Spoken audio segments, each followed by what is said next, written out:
Hi, friends. I'm Vanessa Michelle. I am a Christian meditation and yoga instructor. And in today's video, I want to talk to you about helpful restorative props you can use to support your practice, including some of my favorites. Now, a lot of my sessions that I teach focus on finding restoration and rest in the body. So, in a lot of our shapes, we want to be supported. So, we need props to support our practice.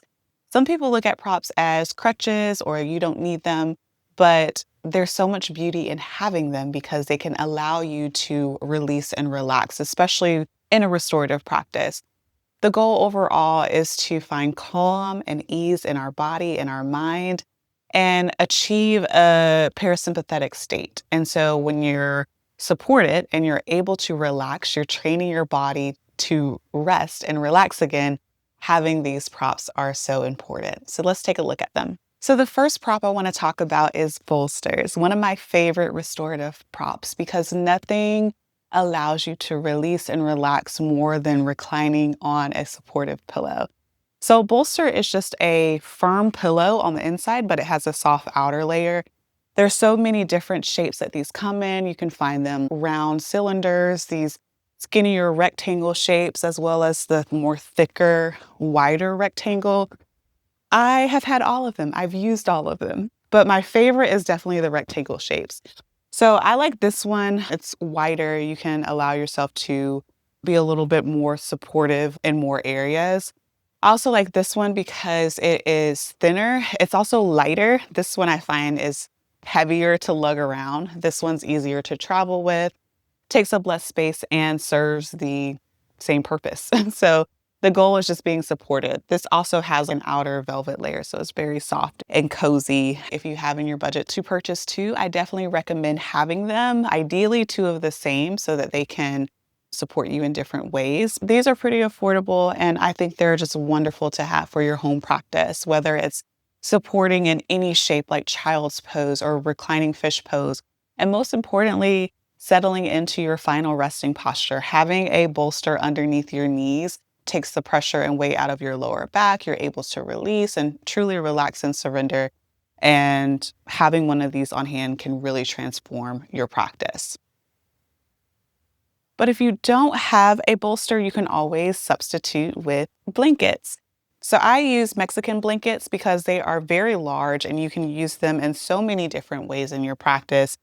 They stretch out to a pretty large shape, and you can fold them in many different variations to support your practice. I often will use these as makeshift bolsters by just taking two in a longer rectangle shape and stacking them on top of each other. So if you don't have a bolster, you can easily use these to substitute and just recline back over these. You can place them under your knees in your final resting posture and just support you in different ways. I've also used these blankets to go out to the park and go to the beach and just have nearby. So I love, love, love Mexican blankets. If you don't have these at home, you can also substitute with large bath towels or blankets that you have in your home. Other props I do recommend having as well are yoga blocks. So these come in many different shapes and forms as well. You can get ones that are made out of foam, very soft. Thin like this, you can also find thicker ones.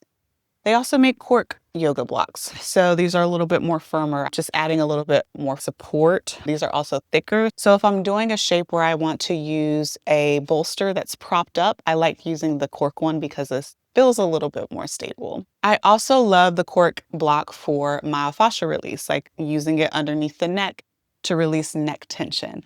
Speaking of myofascial release, let's talk about our myofascial release balls. So I love these rad myofascial release balls. They are soft on the outside, a little firm on the inside, but they have a little bit of give. So when you're working in different areas of your body, you can gently press into them, whether it's your hands, your feet, your sides, your glutes, whatever you're trying to release.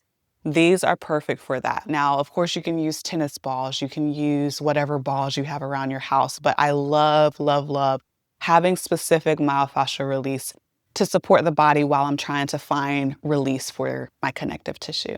And the final prop I recommend is having a yoga strap. So you can use this to support you in different shapes and to help assist during deep stretches. So wrapping it around the ball of your foot as you stretch through your hamstring and calf. You can also use these to wrap around your legs just to find a little bit more support and legs up the wall, for example. So you're taking the work out of your pose and allowing yourself to truly arrive in a state of rest. Now, all of these props are not required for a restorative practice. You can do a restorative practice with things around your home. So if you don't have a bolster, use a firm pillow or even pillows from your bed stacked. You can use blankets around your house or large bath towels to substitute. If you don't have blocks, you can grab a couple of thick books. And if you don't have a strap, you can use a belt. But if you are able to dip into your self-care budget, I do recommend having a couple of these props around to support you during your practice. Thank you so much for watching. I'll see you in our next session.